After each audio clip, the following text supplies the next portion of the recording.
На 1 март, сабота, Владимир Четкар ќе се представи пред скопската публика со концерт во Бонобо во центарот на Скопје. Веднаш потоа на 7 март, петок, Четкар патува во Будимпешта, каде ќе одржи концерт во најпопуларниот џез клуб во Унгарија, Будапест Џез клуб. И во Скопје и во Будимпешта Четкар ќе се представи со комплетно авторска музика од своите 4 студиски албуми, а на сцената ќе биде придружуван од некој од најдобрите македонски и унгарски музичари. Неодамна македонскиот музички амбасадор го издаде својот нов студиски албум Let Us Be, која ја разбранува светската музичка критика со одлични рецензии од Азија, Европа и Америка.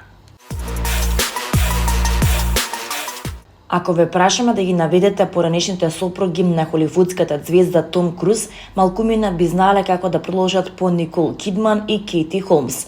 Но пред нив Круз беше во брак со актерката Мими Роџерс, а таа е всушност најголемиот виновник за неговата опседнатост со скенотолошката заедница, што на крај доведе до неуспех и на неговите други бракови.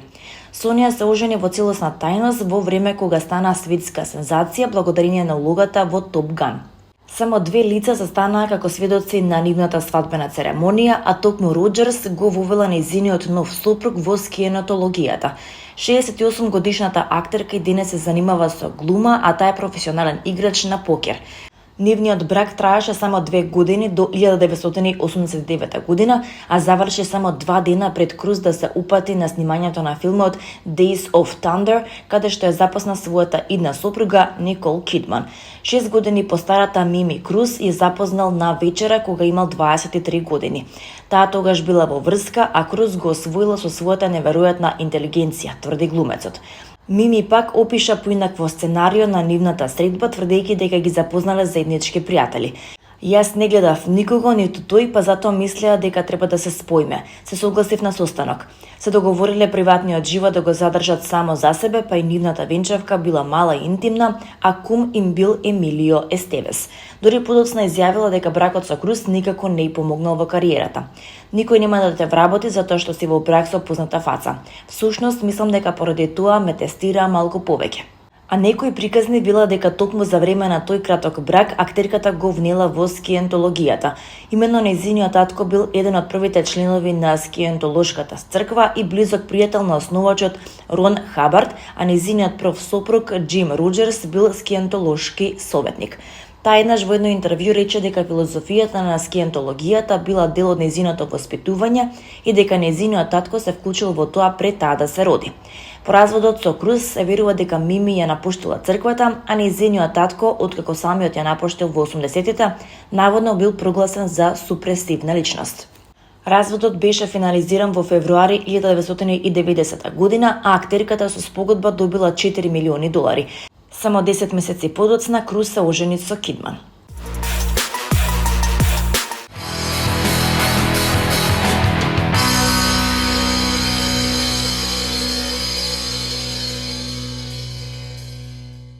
Во камерната сала на Македонската филхармонија во организација на Феймс институтот вечерва ќе се одржи уникатен музички спектакл насловен како Диалози со Џанго Рајнхард, кој ќе ја спои магијата на џипси музиката со модерниот оркестарски израз.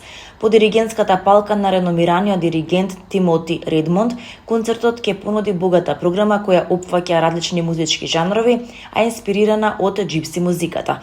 Како што информираат од институтот Феймс, на програмата на концертот ќе бидат изведени дела од Лист, Бизе, Брамс, Барток, Штраус, како и современи дела инспирирани од џипси музиката.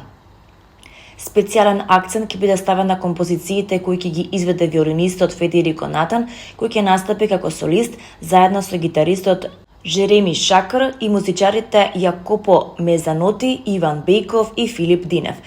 Програмата вклучува класични ремек дела како втората унгарска рапсодија на Лист, избор од Кармен Свитата на Бизе и романските танци на Барток, но и модерни аранжмани на делата на Џанго Рајнхард.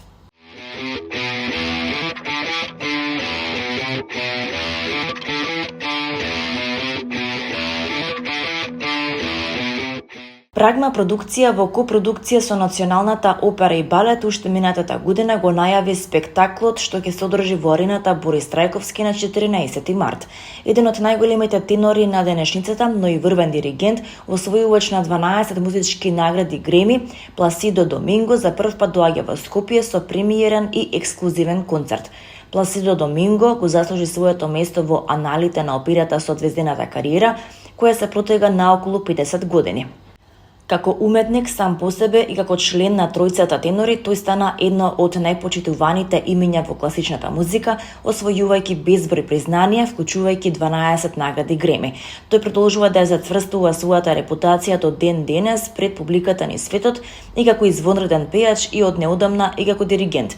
Карактеризиран како ренесансен човек од страна на критичарите, награден со почесни титули и престижни награди, Доминго е и председател на престижниот меѓународен надпревар за пеење Опералија, на кој е и основач со цел да открие и промовира млади таленти.